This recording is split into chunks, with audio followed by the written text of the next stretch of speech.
जय हिंद साथियों, मैं आदेश आप सभी का आपके अपने परिवार राही आदि क्लासेस पे स्वागत करता हूं।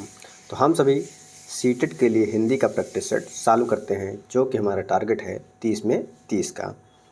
15 क्वेश्चन गद्यांश या काव्यांश से आते हैं और 15 क्वेश्चन पेडालॉजी से आते हैं, यानी शिक्षण शास्त्र से आते हैं। तो उम्मीद है आप पूर्ण रूप से सहयोग करेंगे। आप विश्वास बनाइएगा, बाकी हमसे जो भी हो पाता है मैं करने का प्रयास करता हूँ। तो अब हम अपनी क्लास को शुरू करते हैं। सबसे पहले हमें दिया गया है एक गद्यांश। इस गद्यांश को ध्यानपूर्वक पढ़ना है और उसके बाद इससे संबंधित पूछे गए क्वेश्चनों का हमें आंसर देना है। तो गद्यांश है, यदि आप किसी अवगुण को दूर करना चाहते हैं तो उससे दूर रहने के लिए दृढ़ संकल्प करना छोड़िए, क्योंकि जब आप उससे दूर रहने की कस्में खाते हैं तब भी आप उसी का चिंतन करते हैं। संसार में प्रत्येक कार्य अनेक कारणों से होता है। यदि दूसरे कारण एकदम प्रतिकूल हों तो अकेली भावना क्या करेगी। कोई तरुण अपने शरीर को बलवान बनाना चाहता है, खाने पीने के साधारण नियमों का ख्याल नहीं करता, स्वच्छ वायु में नहीं सोता, व्यायाम नहीं करता, केवल भावना के ही बल पर बलवान होना चाहता है, यह असंभव है। भावना अपना काम करती है, किंतु अकेली भावना खाने पीने, स्वच्छ वायु और व्यायाम सभी की जगह नहीं ले सकती। सभी भावनाओं में श्रेष्ठ भावना एक ही है, जिसे सभी धर्मों ने प्रमुख माना है। सभी के प्रति मैत्री, गुणियों के प्रति श्रद्धा, दुखियों के प्रति दया, भावना के इन्हीं पक्षों को अपनाने का प्रयत्न और अभ्यास व्यक्ति के निर्माण की कुंजी है। ये रहा आपका गद्यांश। अब हम चलते हैं इस गद्यांश से संबंधित क्वेश्चन की ओर। उम्मीद है आप सभी ने भी यह गद्यांश को पढ़ा होगा। तो पहला क्वेश्चन है हमारा, शरीर को बलवान बनाने की इच्छा रखने वाले को क्या करना चाहिए। बलवान बनने की भावना, दृढ़ संकल्प लेना चाहिए, अच्छी जीवन शैली का अभ्यास, सभी के प्रति मैत्री भाव। तो इस क्वेश्चन का राइट आंसर क्या होगा। शरीर को बलवान बनाना है तो अच्छी जीवन शैली का अभ्यास करना चाहिए। तो राइट आंसर हमारा ऑप्शन सी सही हो जाएगा।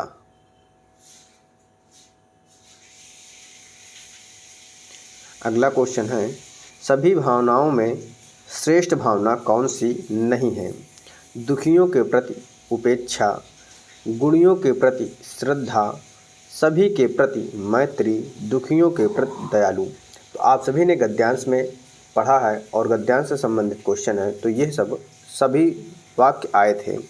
तो क्या होगा, कौन सी श्रेष्ठ भावना नहीं है पूछा जा रहा है। तो दुखियों के प्रति उपेक्षा यह हमारा सही नहीं है। तो राइट आंसर हमारा ऑप्शन ए सही हो जाएगा।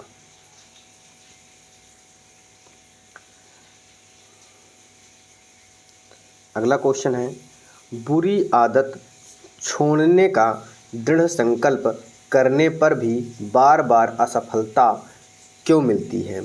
यानी बुरी आदत छोड़ने का संकल्प करने पर भी बार बार असफलता क्यों मिलती है।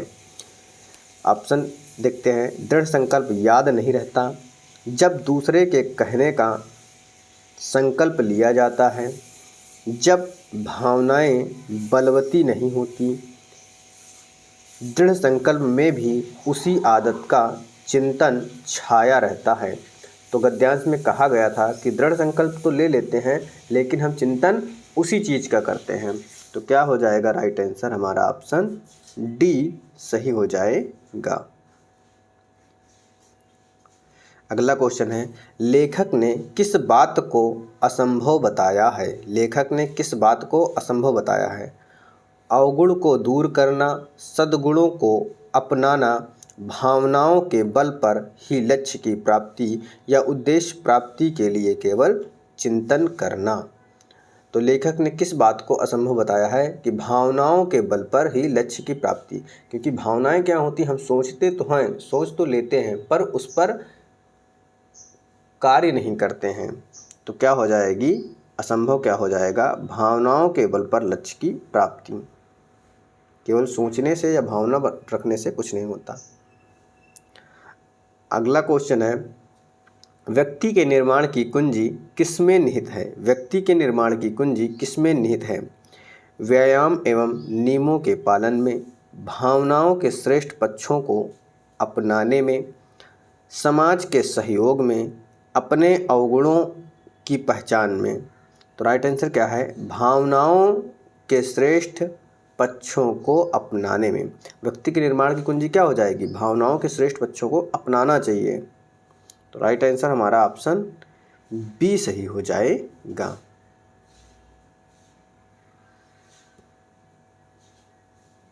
अगला क्वेश्चन है,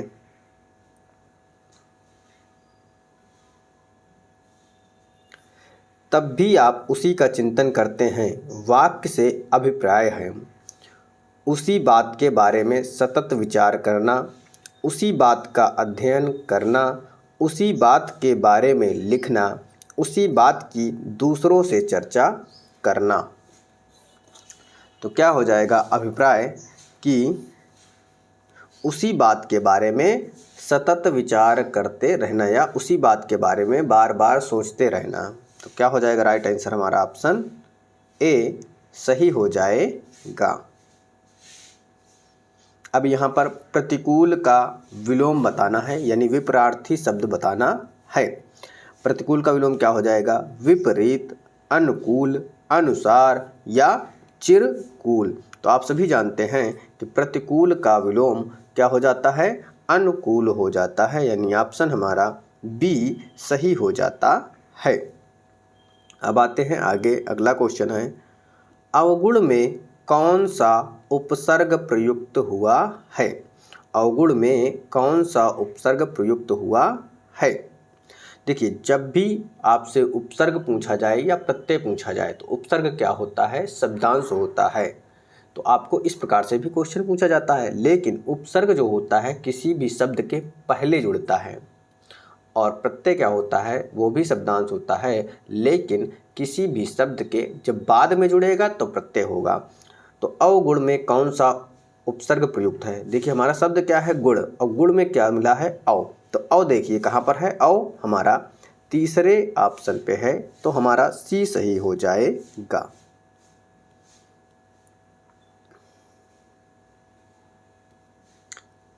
अब आता है हमारा एक फिर से दूसरा गद्यांश। इस गद्यांश को फिर से हमें ध्यानपूर्वक पढ़ना है। क्या, इस गद्यांश को ध्यानपूर्वक पढ़ना है, उसके बाद फिर से हमें इसी गद्यांश से संबंधित क्वेश्चन का यानी प्रश्न का उत्तर देना है। तो आप सभी भी इस गद्यांश को पढ़िएगा। अधिकांश देशों में शिक्षा की आधुनिक राष्ट्रीय प्रणाली सैद्धांतिक और कागजी स्तर पर बच्चों के बौद्धिक विकास के लिए प्रतिबद्ध होती है, लेकिन व्यवहार में स्कूली शिक्षा विरले ही ऐसे मौके और बौद्धिक साधन देती है जिससे बच्चे अपने समाजीकृत अंतस पर विचार कर पाएं। साधारणतः शिक्षा की यह प्रणालियाँ बच्चों की चिंतनपरक क्षमताएं विकसित करने की बजाय उसमें वफादार नागरिक के लक्षणों को परिष्कृत करने में लगी रहती हैं। जहाँ तक अतीत की पढ़ाई से संबंध है, विभिन्न शिक्षा प्रणालियाँ बच्चों को एक स्वीकृति राष्ट्रीय अतीत में समाजीकृत करने का कार्य करती हैं। परिवार में संपन्न होने वाले प्राथमिक समाजीकरण से भिन्न द्वितीयक समाजीकरण की संस्था की तरह स्कूल राष्ट्र के अतीत का स्वीकृति ज्ञान बच्चों को देता है। किसी भी देश में प्रचलित परिस्थितियों के अनुसार यह भूमिकाएं कानून के पालन से लेकर युद्ध के समय देश के लिए लड़ मरने तक की हो सकती हैं। तो ये गद्यांश था। उम्मीद है आप सभी ने भी इस गद्यांश को पढ़ा होगा। अब चलते हैं इस गद्यांश से संबंधित क्वेश्चन की तरफ। तो क्वेश्चन क्या है, शिक्षा प्रणालियों को किस बात के प्रति प्रतिबद्ध होना चाहिए?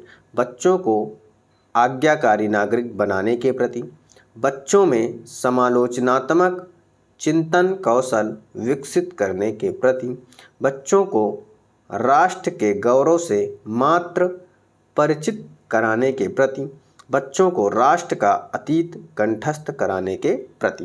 तो देखिए क्या है कि शिक्षा प्रणालियों को किस बात के प्रति प्रतिबद्ध होना चाहिए? तो बच्चों में समालोचन चिंतन कौशल विकसित कराने के प्रति प्रतिबद्ध होना चाहिए। तो ऑप्शन हमारा क्या हो जाएगा? ऑप्शन बी हमारा सही हो जाएगा। देखिए सीटेट में एक ही ऑप्शन को पढ़कर आंसर देना सही नहीं होता है, कभी कभी गलत हो जाता है। तो सीटेट में क्या है कि हमें चारों ऑप्शनों को पढ़ना है, उसके बाद जो सबसे ज़्यादा सही लगेगा उस पर हमें टिक करना होता है।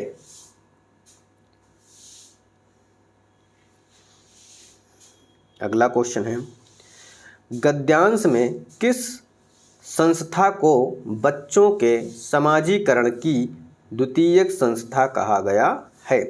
परिवार को, आस पड़ोस को, राष्ट्र को या विद्यालय को? किसको बच्चों के समाजीकरण की द्वितीयक संस्था के बारे में पूछा गया है। किसका? द्वितीयक संस्था। देखिए परिवार और आस पड़ोस, परिवार और आस पड़ोस सबसे पहला हो जाएगा, उसके बाद आएगा द्वितीयक में क्या आ जाएगा? विद्यालय आएगा। द्वितीयक में विद्यालय आएगा। अगर विद्यालय ना हो फिर परिवार, आस पड़ोस, राष्ट्र या एक कोई और ऑप्शन दे दे तो क्या होगा? फिर परिवार को पहला चुनेंगे। क्या? परिवार को पहला चुनेंगे, लेकिन फिर दूसरा क्या हो जाएगा? आस पड़ोस हो जाएगा। अब चलते हैं अगले क्वेश्चन पे। तो अगला क्वेश्चन है,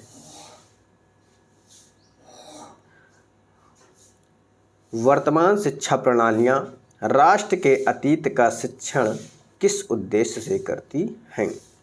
वर्तमान शिक्षा प्रणालियां राष्ट्र के अतीत का शिक्षण किस उद्देश्य से करती हैं?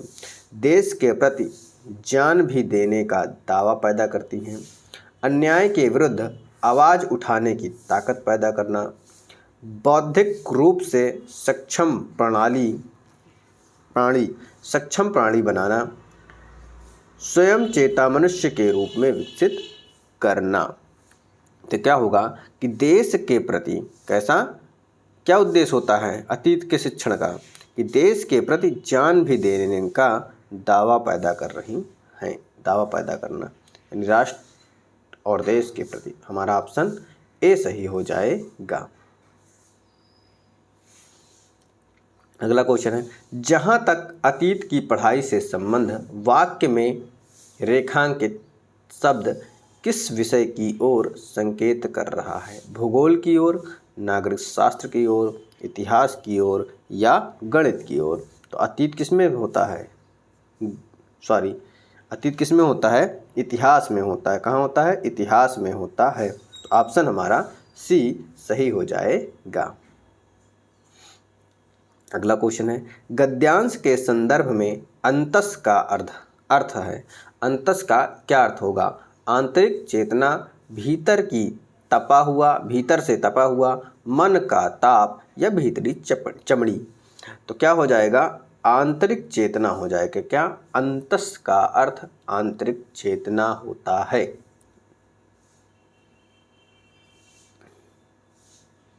अगला क्वेश्चन है, आधुनिक का विपरीतार्थी शब्द यानी आधुनिक का विलोम शब्द क्या हो जाएगा? नवीन, प्राचीन, अर्वाचीन या वर्तमान?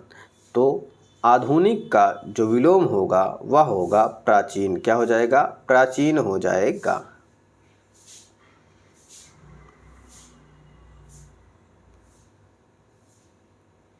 अगला क्वेश्चन है, राष्ट्रीय में प्रत्यय है। देखिए शब्द क्या है? हमारा मूल शब्द राष्ट्र होता है। अब इसमें क्या जुड़ा गया है? प्रत्यय पूछा गया है तो प्रत्यय हमेशा बाद में जुड़ता है। राष्ट्रीय में क्या जुड़ा है? ईन, ईय, ई या ईय? तो क्या जुड़ा हुआ है? ई जुड़ा हुआ है राष्ट्र में, इसलिए राष्ट्रीय हो गया है।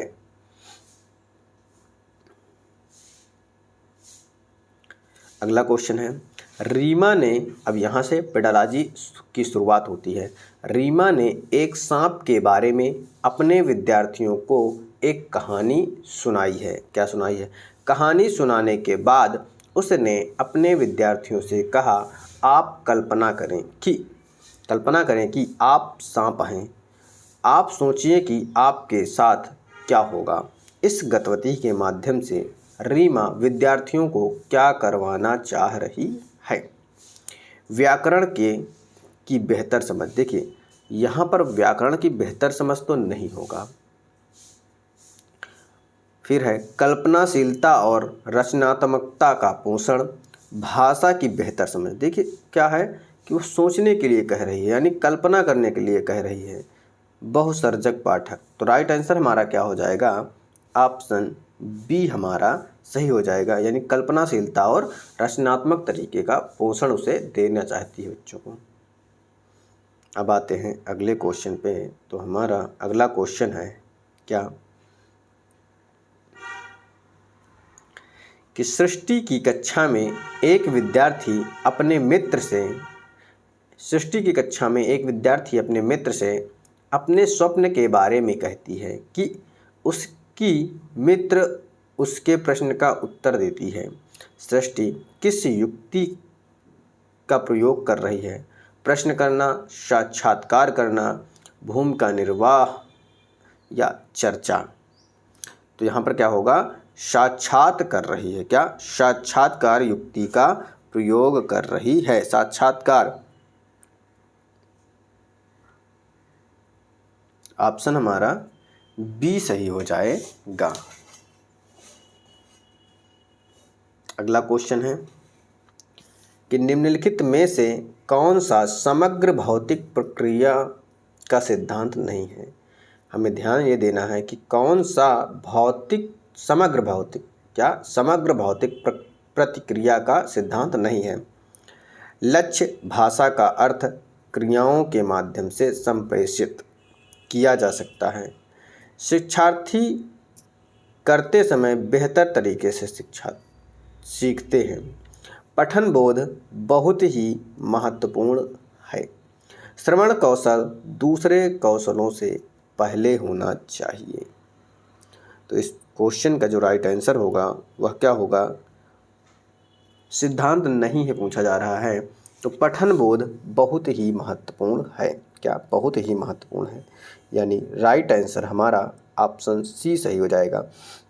देखिए लक्ष्य के द्वारा अर्थ क्रिया के माध्यम से संप्रेषित किया जाता है, ये बिल्कुल सही हो जाएगा। लेकिन हमें सिद्धांत नहीं है पूछा गया था, इसलिए पठन बोध बहुत ही महत्वपूर्ण है, यह वाला ऑप्शन हमारा जो है सही होगा।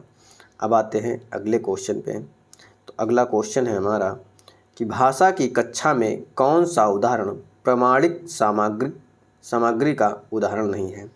भाषा की कक्षा में कौन सा उदाहरण प्रामाणिक सामग्री का उदाहरण नहीं है?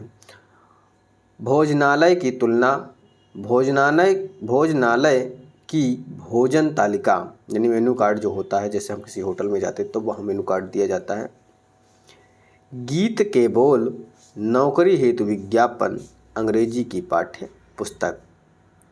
तो भाषा की कक्षा में कौन सा उदाहरण प्रामाणिक सामग्री का उदाहरण नहीं है? तो क्या होगा? अंग्रेजी का पाठ्य पुस्तक। क्या हो जाएगा? अंग्रेजी की पाठ्य पुस्तक।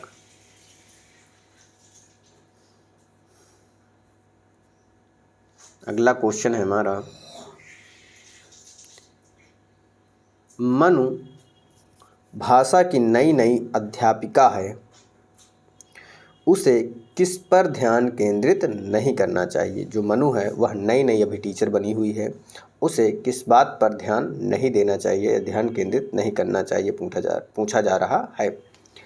कार्यपत्रकों का अभ्यास, विद्यार्थियों को स्वयं को अभिव्यक्त करने के अवसर देना, विद्यार्थियों को प्रतिदिन पठन के अवसर देना, विद्यार्थियों को शब्द संपदा कंठस्थ कराने के लिए। देखिए जहाँ पर रटंत विद्या आ जाए तो वह बिल्कुल गलत हो जाएगा, या फिर जहाँ पर केवल आ जाए, मात्र आ जाए, ये शब्द क्या हो जाएगा? नेगेटिव हो जाएगा। तो किस पर ध्यान नहीं केंद्रित करना चाहिए? कंठस्थ कराने पर ध्यान केंद्रित नहीं करना चाहिए। अगला क्वेश्चन है, प्रत्यक्ष विधि किस बात पर निर्भर करती है? जो प्रत्यक्ष विधि होती है वह किस बात पर निर्भर करती है? सुनिश्चित तरीके से व्याकरण पढ़ाना, सुनिश्चित तरीके से व्याकरण पढ़ाना, निगमनात्मक तरीके से व्याकरण पढ़ाना, आगमनात्मक तरीके से व्याकरण पढ़ाना, व्याकरण नहीं पढ़ाना। पूछा है प्रत्यक्ष विधि किस बात पर निर्भर करती है? तो आगमनात्मक तरीके से व्याकरण पढ़ाने पर निर्भर करती है। तो ये राइट आंसर हमारा ऑप्शन सी सही हो जाएगा। क्वेश्चन है हमारा, भाषा अधिगम में चुनौतीपूर्ण अवधि कौन सी है? भाषा अधिगम में चुनौतीपूर्ण अवधि कौन सी है? वह विशेष समय जब बालिका गहन प्रशिक्षण द्वारा भाषा सीखती है। बी है, बच्चे के जीवन का वह काल जब भाषाएं किसी भी अन्य समय की अपेक्षा अधिक सहजता से सीखी जाती हैं। कक्षा में परीक्षाओं की आवृत्ति भाषा अभ्यास के लिए एक विशेष अवधि। भाषा अधिगम में चुनौतीपूर्ण अवधि कौन सी है? तो बच्चे के जीवन का वह काल जब भाषाएं किसी भी अन्य समय की अपेक्षा अधिक सहजता से सीखी जाती हैं। राइट आंसर हमारा ऑप्शन बी जो है सही हो जाएगा।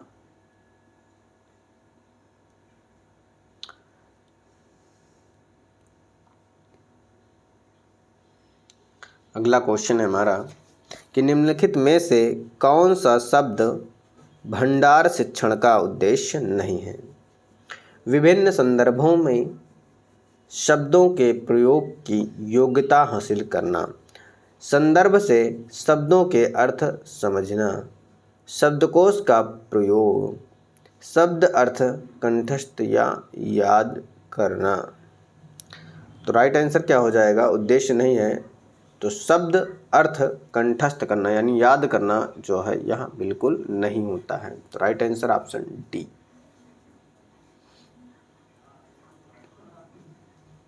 अगला क्वेश्चन है, रीमा अपने विद्यार्थियों को एक कहानी सुनाई है। कहानी सुनाने के बाद उसे अपने विद्यार्थियों को उस कहानी का अंत बदलने के लिए कहा। जो कहानी होती है उसका अंत बदलने के लिए कहा जा रहा है। तो इस गतिविधि से रीमा अपने विद्यार्थियों को या विद्यार्थियों के लिए क्या करना चाह रही है? व्याकरण की बेहतर समझ, कल्पनाशीलता और रचनात्मकता का पोषण, लिखने के उद्देश्य से भाषा की बेहतर समझ या निपुण पाठक। तो ऐसा ही क्वेश्चन पीछे था सांप वाला। तो ठीक ऑप्शन हमारा क्या सही हो जाएगा? कल्पनाशीलता और रचनात्मकता का पोषण। ऑप्शन बी हमारा सही हो जाएगा।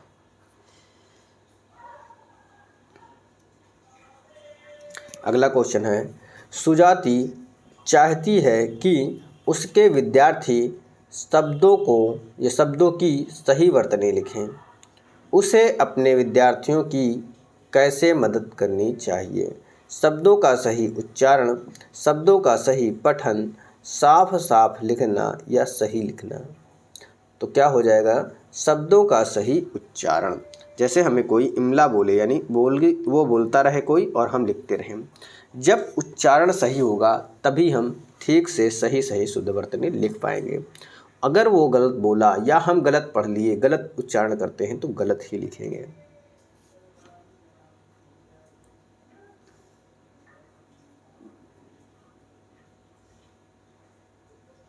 अगला क्वेश्चन है, क्या कह रहा है कि अंशु कक्षा 8 में पढ़ाती है और अपने विद्यार्थियों के शब्द भंडार में वृद्धि करना चाहती है।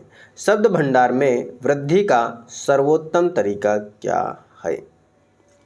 सर्वोत्तम तरीके के बारे में बताना है। पठन, लेखन, वाचन या श्रवण। तो क्या हो जाएगा, पठन हो जाएगा। क्यों पठन हो जाएगा? क्योंकि जितना हम पढ़ते रहेंगे उतना ही हमें सीखने को मिलता रहेगा। तो क्या होगा, पठन हो जाएगा। अगला क्वेश्चन है कि गीता की कक्षा में अधिकतर बच्चे अप्रवासी हैं, वे पहली बार अंग्रेजी सीख रहे हैं। गीता उनके घर की भाषा का प्रयोग करती है और साथ ही धीरे धीरे अंग्रेजी के शब्दों का प्रयोग करती है और अंग्रेजी में निर्देश देती है। गीता अपनी कक्षा में किसका संवर्धन कर रही है? द्विभाषावाद, राष्ट्रभाषावाद, देशभक्ति या क्षेत्रीयवाद। तो देखिए क्या कह रही है कि दो भाषाओं का कर रही है। क्या? द्विभाषावाद कर रही है, क्योंकि वो पहली बार बच्चे अंग्रेजी सीख रहे हैं तो उनको कोई ना कोई भाषा आ रही है, क्या आती है, और यहाँ अंग्रेजी सीख रहे हैं तो और भी भाषाओं का ज्ञान हो रहा है।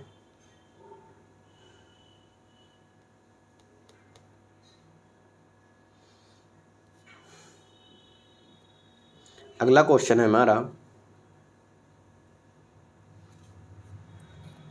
निम्नलिखित में कौन सी विशेषता भाषा अधिगम के संप्रेषणात्मक उपागम की विशेषता नहीं है? अर्थ तत्व पर आधारित पाठ्यक्रम विभिन्न प्रकारों को समझने के लिए विभिन्न स्थितियों में भाषा पढ़ाते हैं। भाषा प्रयोग की प्रयुक्तता पर ध्यान नहीं देते या भाषा के सही प्रयोग पर ध्यान नहीं देते। संप्रेषण उपागम की विशेषता नहीं है। तो क्या हो जाएगा कि भाषा प्रयोग की प्रयुक्तता पर ध्यान नहीं देते हैं। राइट आंसर ऑप्शन सी।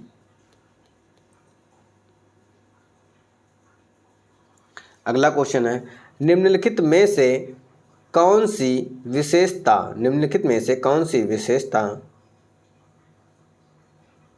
व्याकरण अनुवाद विधि की विशेषता नहीं है? शब्द भंडार द्विभाषिक सूची के माध्यम से सिखाया जाता है। भाषा की सटीकता को बहुत महत्व दिया जाता है। भाषा अधिगम का तात्पर्य शब्दों का अधिगम है।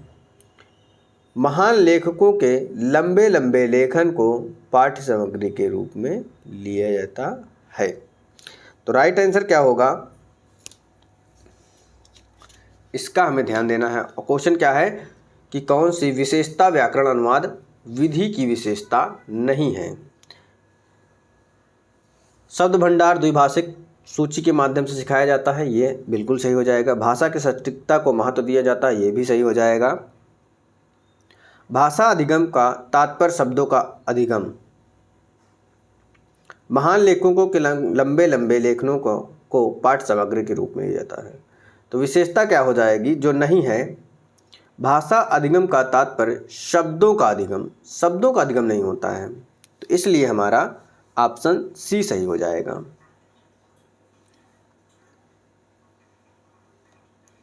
अब आता है हमारा लास्ट क्वेश्चन, जो कि सीटेट में 30 क्वेश्चन होते हैं। तो लास्ट क्वेश्चन क्या कह रहा है, मिनी चाहती है कि उसके विद्यार्थी अपनी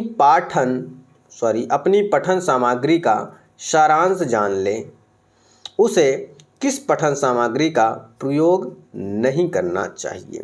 समाचार पत्र के आलेख, शोध लेख या पत्रिका के आलेख या शब्दकोश। तो पठन सामग्री का प्रयोग नहीं करना चाहिए किस चीज़ का? शब्दकोश का। किसका? शब्दकोश का। तो राइट आंसर हमारा ऑप्शन डी सही हो जाएगा। तो उम्मीद है आपको क्लास पसंद आई होगी। बस आप सभी अधिक से अधिक सहयोग करें और जो लोग भी कमेंट कर सकते हैं, क्लास को देखते हैं, वो ज़रूर कमेंट करें, क्योंकि जब आपका साथ होगा और आपका विश्वास होगा मुझ पर तो कुछ और अच्छा, कुछ और नया मिल सकता है। प्रयास मैं पूरा करता हूँ कि आपको पढ़ा सकूँ आपको संतुष्ट कर सकूं, आपकी समस्या का समाधान कर सकूं। फिलहाल आज की क्लास को हम यहीं पे समाप्त करते हैं। आप सभी का इस क्लास में जुड़ने के लिए बहुत बहुत धन्यवाद।